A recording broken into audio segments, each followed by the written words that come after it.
Hey, Terry Caliendo from Dedicated Managers here again, and I wanted to show you um, how you can really learn some more about the code by digging into the Git difference file. So maybe hopefully at this point you know how to download a project through Git. If you don't, maybe can point you in the right direction. There's lots of videos out there on that, or just request it in the bottom, and I'll see if I can put one together. But once you can get at least just get the files downloaded locally. Looking at the difference file, so this is Git Kraken. I've got the pro version. You can get a free version and use it for personal use. And so you can get the code, download it, and at least get it into Git Kraken to look at it without any commitment to anything. And the real learning experience comes from seeing the individual commits. So the first commit, I should have just done a base commit, but that's what you'd get just by running the initial lock file. This basically says everything that's initially loaded. Also, I think I put it in the first commit. How do I get back to source code here? So or the second commit. Actually, it's here in the initial login. This is the very first commit. Right down here, the install choices. I took a screenshot of all the choices I made to install it. So here you can learn a little bit about what the code is using. View router, yes. ESLint. I started out with ESLint, but just couldn't take it, so I turned it off. If anybody that ever comes across this is an ESLinter expert, you could transform the project by just pitching in just a little bit of time. Because I know that needs to be done, but I tried to do it for, I spent about like 3 hours. Man, no, I probably spent about an hour battling the ESLint errors before I was just bogged down too much I just want to develop at that point. So, but it needs to be done. Let's see what else. Unit tests. I'm not doing any unit testing on this project, so I can't think of the name of it. One of the apps that goes with that isn't being installed. A la carte components, no. So I didn't add anything extra, I guess. Some of this stuff I don't even know what it means. I just answered the default. Use a custom theme. I think that put into the index file. Let's see.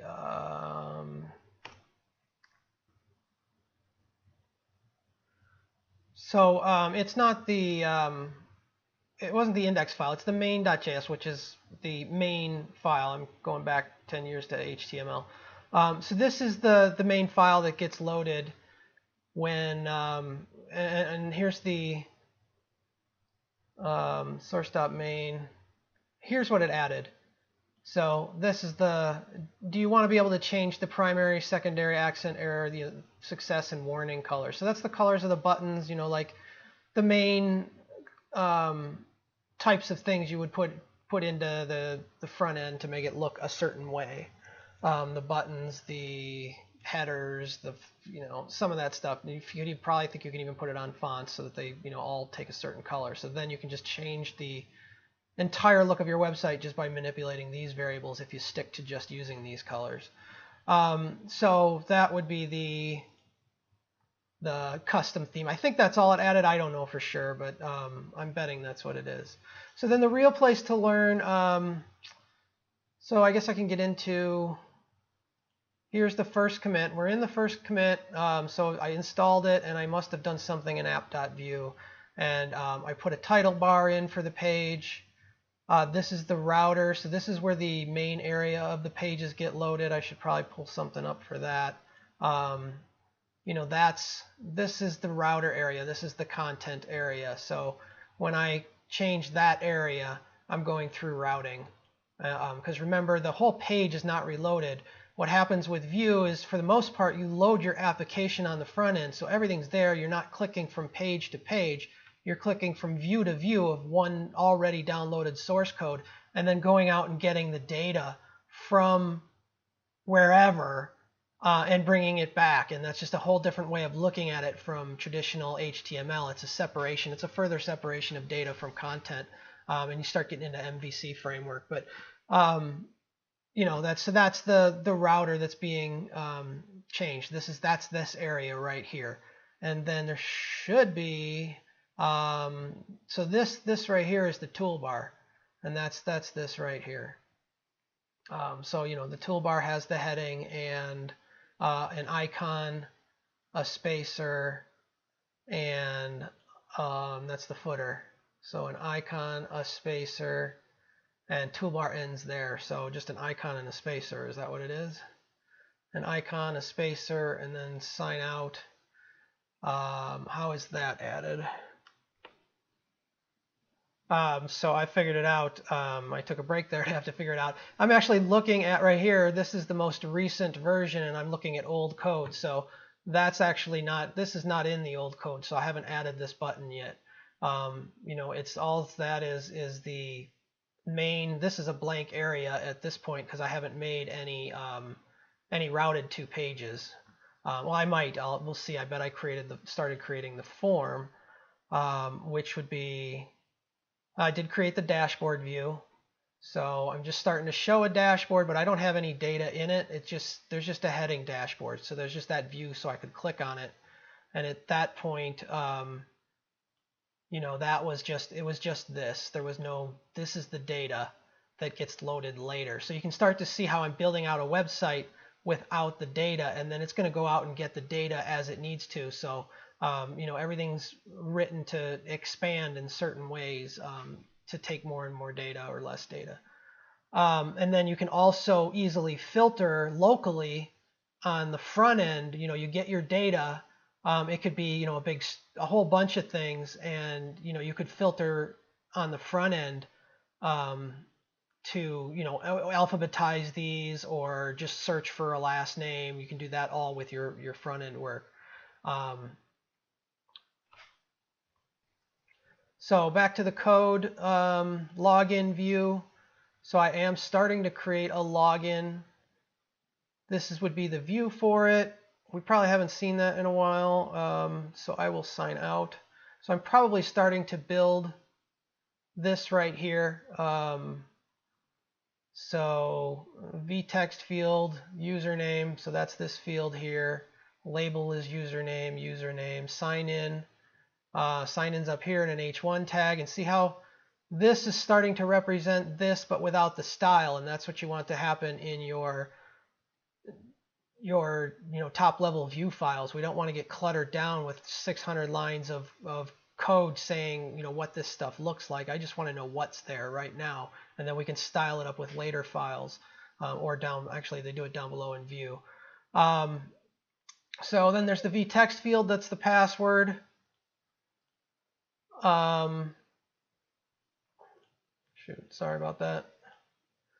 So that's the password field, and then you do some stuff there to show this is some Vue logic to whether or not this should show the password. That's this button over here. So and I actually this is not really my password. I typed that for you. That's where your password should go. This shows and hides that little string, that, you know, the password for the person if they want to know if they typed it right or not. So there's that, and then the icon changes based on you know, what state it's in. If it's in the hidden state, this is true.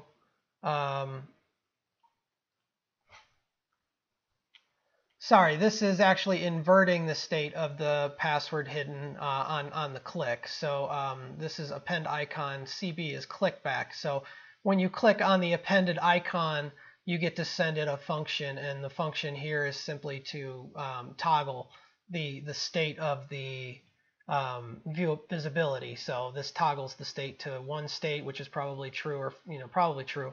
Well, actually, it'll be password hidden. In this state, it's true. In this state, it's false. So anyway, you know, that updates that variable, which then the type switches it from a password or a text based on if password hidden is true, show it as a password box, which would hide the dot, hide the characters as dots. It's a type. The field type is a password, not a text. And then if it's clicked the other way, then it's password hidden is false. So it's this one runs, and it's a text field. So I should just have that highlighted. So now it turns it to a text field. So you can see how Vue is making things easier by swapping out actual DOM elements, the document object model elements. It's actually swapping those out for different types of elements based on a click, which changes the state of a data variable. So you're starting to see how Vue makes things so much easier as far as it's running the front end. It's working with the document object model. You don't have to take care of any of that. Well, you do, but I mean, it's doing a lot of it for you and making your life easier in the process. So here's the sign in. Up here is the sign in, and it's down here. I think I said, I don't know how long I've been recording for, how many I've recorded here, but I thought the sign in, let's see what I'm still in the initial. No, where was I? I was in the login. This is not that button. This is this sign in button. So this is this sign in button. So that's that form. Sign in form. A little bit about Vue and Vuetify. Vuetify is the vtext field, I believe. Those are, I'm not sure if they're Vue native, but I know for sure they're Vuetify native, and then you can add the other things. Vue may use a different parameter for a text field, but this is what Vuetify gives you. This is all Vuetify parameters to add to this text field thing to get it to look with this output. And again, this output here is Vuetify is based on the material designed by Google. That's just a material is a certain, it's material something or other. That's the look here. And so that's not very changeable. This type of input field having what it does here, this little stuff where that username is here, and then it gets taken to the back. That's the style that you're using. You're not really going to change that. If you want to go with Vuetify, you need to go with that style for now. Maybe someday they'll abstract out that the look to something else. But right now it's based on the material design. So that's where you're kind of locked in, is with some of that stuff. So let's go back to the code. Where are we now? Sign up form. Basically the same thing. I don't want to go through it, but you can see a lot of the stuff is the same. Here's that callback function on the icon. It's basically the same thing. At one point I was going to have I created the sign up account page. I ended up taking this out because I don't want anybody. It's going to be a private private database that I'm making. So I took that out. But if you wanted to put that back in the application, like at the end of the application, and fork it off, you could go and get this code here and just bring it forward. So it's already written. It's just a matter of, and I think I even wired it up too in this area, so you could just look for the wiring. So, and here is the initial main.js file. This is what gets loaded first. This is like your your index.html from, like, if you're working with Apache for the first time. This is where you're going to start putting all your own code to customize things or to create your website. I'm importing Vue, Vuetify, Firebase. So these are the three main areas. I don't think I've got Vuex involved yet. It probably doesn't come till a later commit. And another piece of Vuetify. And then you import the app, which that's where you start to write your front end code. Still, here we're all in config stuff in main.js for the most part. It ultimately gets tied to the app down here by saying the template is the app, or the element is the app within that even. We'll get to that in a little bit, hopefully. Well, I'm on main. I can go back to app.vue. No, it's not app.vue. It's what gets called first?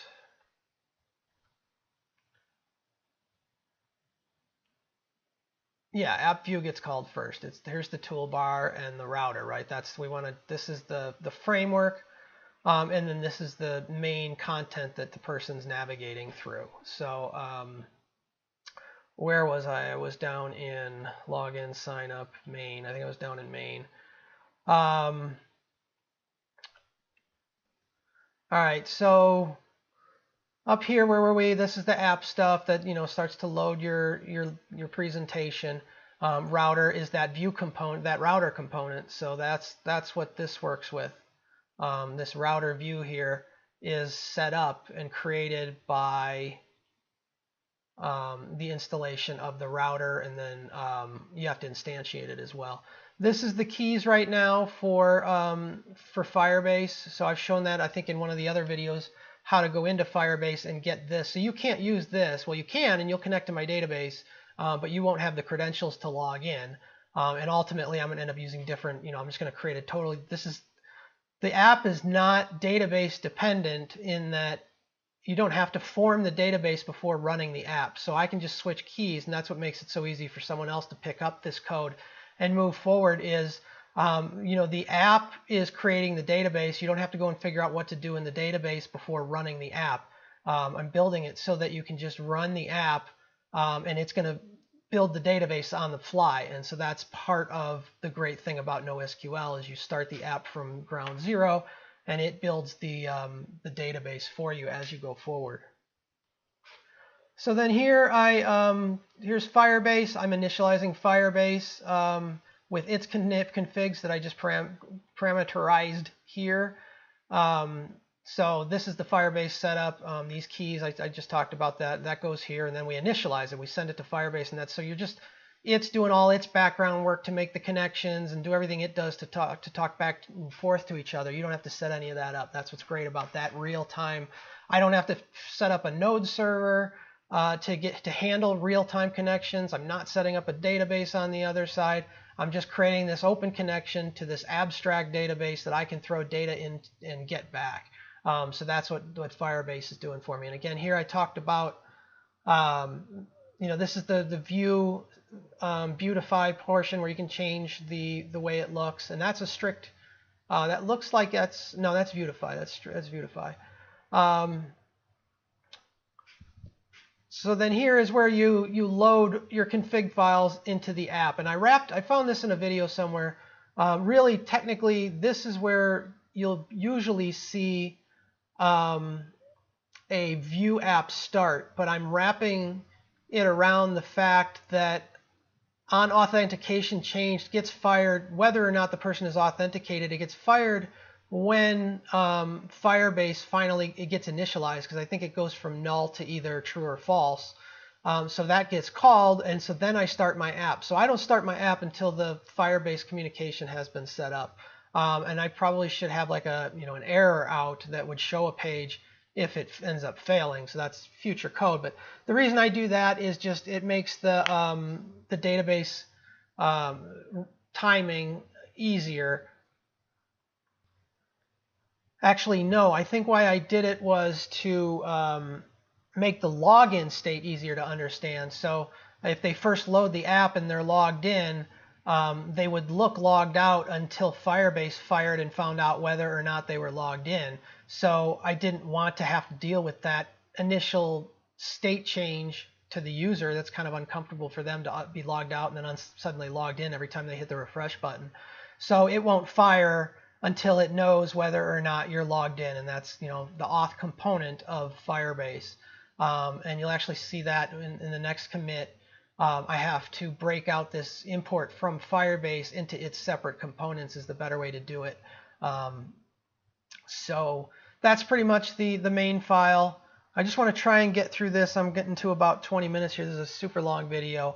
I'm going to finish these up, and then if I ever get any comments, hey, can you keep explaining the setup and the progression? So remember, this is just the first.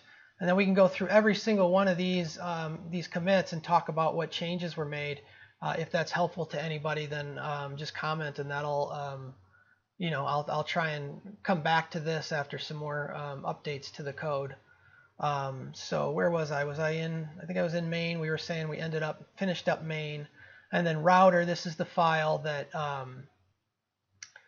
this defines your different routes that the user sees as they change. So right now I'm on the login route. I guess I can't go anywhere until I actually log in.